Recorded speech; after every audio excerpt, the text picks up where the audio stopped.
మామిడాకుతో నైవేద్యాల మీద అన్నిటి నీళ్ళు చల్లి ఒక్కొక్క చుక్క అట్లా చల్లుకుంటారు. అట్లా చూపెట్టిగా కళ్ళు మూసుకొని చేసి చూపెట్టి ఓం ప్రాణాయ స్వాహ అపానాయ స్వాహ వ్యానాయ స్వాహ ఉదానాయ స్వాహ సమానాయ స్వాహ మధ్య మధ్య పానీయం సమర్పయామి. నోముదండ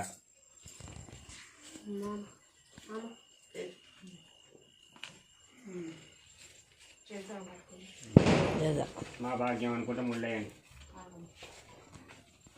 దరిద్రుడే విచారపడుతుండగా దారిద్రం పోగొట్టుటకు కేదారేశ్వరం నోమెను.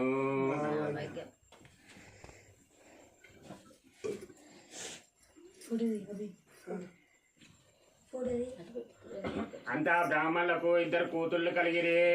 అది పెద్దది పుణ్యవతి అనియో చిన్నది భాగ్యవతి అనియో పేరుంది. అష్ట ఐశ్వర్య సంపన్నులై ఉండేది. దాని వారిలో పెద్దది ఎగు పుణ్యవతిని కాంతార విష్ణుండని రాజు చూచి బోధించి దాని తండ్రిని కుమార్తె నాకు ఇమ్మని అడిగాను. అందుకు బ్రాహ్మణుడు సంతసించను. పిదప రాజు సకల సన్నాహంతో వచ్చి పుణ్యవతిని వివాహం పాడుకొని పోయాను. అటు వెనుక ఉజ్జయిని మహంకాళి పట్టణమును పాలించు. విక్రమాదిత్యుడు వచ్చి భాగ్యవతిని చిన్న కూతురును నాకు ఇమ్మని బ్రాహ్మణుని అడగగా విక్రముఖ్యుడు సంతసించను.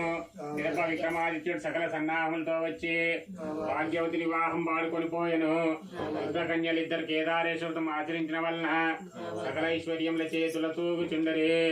అందు మీదట భాగ్యవతి గర్వాంధురాలై తన చేతి అందరి నవరత్న కంకణం ముందర కేదారేశ్వర తోరం నల్లగా ఉన్నదని ఊడదీసి సమీపం కాకర చెట్టు ఉండగా దాని మీద పారవేశను. అది మొదలా చెట్టు పూలతో బిందెలతో లెక్కలేని కాపుకాయ సాగను. అపరాధం నా భాగ్యవతికి శరీరమున పుండు లేచి చీము నెత్తురు బలమై కారుచుండెను. దీనికి బాధ అధికమడిచే రాజు సహింపలేక ఆమెను ఇంటిలో ఉండనీయక ఊరి నుండి వెడలగొట్టించెను. అంతా కాంత అడవిలో అధికంగా కష్టపడుచు దూర్వాస మహాముని యొక్క ఆశ్రమం చేరెను. దూర్వాస మహాముని దివ్య దృష్టితో చూచి భాగ్యవతి కేదారేశ్వరం ఉల్లంఘనమునకు సూత్రం మంత్రించి ఆమె యొక్క మెడకు కట్టెను. ఆ మీద ఆమె కనతలు గడ్డలు పోయి చీముని ఎత్తురు కారదాయను. అరిసి ఆమెకు అన్నోదకం తెలుగు చేయించెను. భాగ్యవతి కేదారేశ్వర ఉల్లంఘనం చేయ వరకు 2 నెలల గర్భం నిలిచి ఉండెను. గర్భం వృద్ధిగాంచి నవమాసం నిండినంత దూర్వాసాశ్రమన బాళ్ళు కలిగను. ఆ శిశువు మహా తేజస్ సంపన్నుడై ఉండెను. అతనికి జాతకర్మాదుల మునిందుడే చేయించి విజయసింహుడని పేరు పెట్టించెను. చిన్నవాడు 8 సంవత్సరాలు ఏడు కలవాడై అమ్మ మా తండ్రి ఏడి, మన బంధువులు ఏడి, మన పట్టణం ఏది చెప్పుమని అడగగా ఆ భాగ్యవతి దుఃఖించి కుమార్ని దగ్గరకు తీసుకొని కొడుకా నాగతి చెప్పుని కష్టం వచ్చెను. ఈ పట్టణం ఉజ్జయిని మహంకాళి అన్నది. మీ తండ్రి విక్రమాదిత్యుడు, మీ పెద్ద తండ్రి కాంతార విష్ణుండు, మీ పెద్ద తల్లి పుణ్యవతి. నాది కర్మమున మీ తండ్రి సహించక వెడలబట్టగా ఈ మార్గమున వచ్చి ఆశ్రమం చేర్తిని. మునీశ్వరుడు కరుణించి నా కర్మ విమోచనం చేసెను. ఈ మహర్షి నాకు తల్లియు తండ్రి అని ఎంచి చట్నీ ఉండితినని చెప్పాను. అంతటా ఆ పుత్రుడు తల్లిని గాంచి అమ్మ నేను పెద్ద తల్లి వద్దకు పోయి వస్తువాహం నడుకొని వచ్చేదని చెప్పి మహర్షికి తల్లికి నమస్కరించను. అంతవారు ఆ బాలకుని దీవించి ఆజ్ఞ ఇవ్వగా అతడు బయలువెడలి పెద్దలు కాంచీ పట్టణం చేరెను.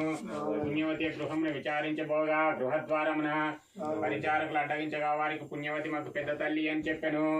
అంతటా పరిచారకులు పోయి పుణ్యవతికి చెప్పగా ఆమె వచ్చి ఆ బాలకుని చూసి కుశలం బడిగి అని అంతఃపురంలో కొనిపోయి స్నానం చేయించి భోజనం పెట్టించి వాడు భుజించిన తర్వాత మీకు ఇంత కర్మం వచ్చను, ఇన్ని దినముల నుండి శ్రమపరిచి రాకపోతురని విచారించి అతన్ని కొన్ని దినములు ఉంచుకున్నాను. పిమ్మట ఆ బాలకుడు వెళ్ళటకు సెలవిమ్మని పెద్ద తల్లిని అడగగా ఆమె సమ్మతించి చాలినంత ద్రవ్యం ఇచ్చి వాని వెంబడి పరిచారకులను ఇచ్చి పంపెను. అతడు కేదారేశ్వరుడు కోపించి దారిలో ద్రవ్యమంతా మాయం చేసెను.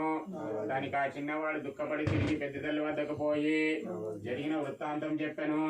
అది విని ఆమె పిల్లవాని చింతపడవద్దని చెప్పి కొన్ని దినములు ఉంచుకొని మరలా కొంత ద్రవ్యం ఇచ్చి పంపెను. అంతటా వాడు వచ్చిచుండగా తోవలో కొందరు దొంగలు వాని ద్రవ్యం దోచుకుని పోయి దానికి వాడు దుఃఖపడి ఏది తోచక విచారపడుచుండగా నోమిన వారికి నోమకద్దు, నోమని వారికి ఇట్టి కష్టములు కలుగునని ఆకాశవాణి పలికను. అది విని చిన్నవాడు తిరిగి పెద్ద తల్లి వద్దకు పోయి ఆమెకు దొంగలు కొట్టిన సంగతి ఆకాశవాణి పలికిన పాటలు చెప్పాను. ఆకాశవాణి పలుకుల గురించి పెద్దలను అడగగా వారు యోచించి విని తల్లి ఏ వ్రతంనైనా ఉల్లంఘనం చేసి ఉంటుందని పరిశీలించరి. అంతా పుణ్యవతి చిన్నవాడిని చూసి మీ తల్లి కేదారేశ్వరతం నోముచున్నదా అని అడగగా దానికి ఆ చిన్నవాడిని నాకు తెలియదని చెప్పాను. నాకు తెలిసిన పని ఇవ్వట్లేదని చెప్పి దాని మీద ఆమె విచారించి వానికి నోమించి కేదారేశ్వర తోరం వాని మెడకు వేసి దానికి చాలా తన కుమారుడు అని తెలుసుకున్నాను. అది మీద ఆ చిన్నవాడు మేము దుర్వాస మహాముని ఆశ్రమం ఉన్నామని చెప్పాను. ఆ రాజు సంతోషించి దుర్వాస మహాముని ఆశ్రమంకు వెళ్ళాను. భాగ్యవతి కేదారేశ్వర ఉల్లంఘనం చేసినందున ఇట్టి అవస్థ ఘటించను. నోమించమని చెప్పాను. అది విని రాజు సంతోషించి ఆ మహర్షికి నమస్కరించి ఆ ఋషి దీవెనలు తీసుకొని భార్యాపుత్ర సహితుండై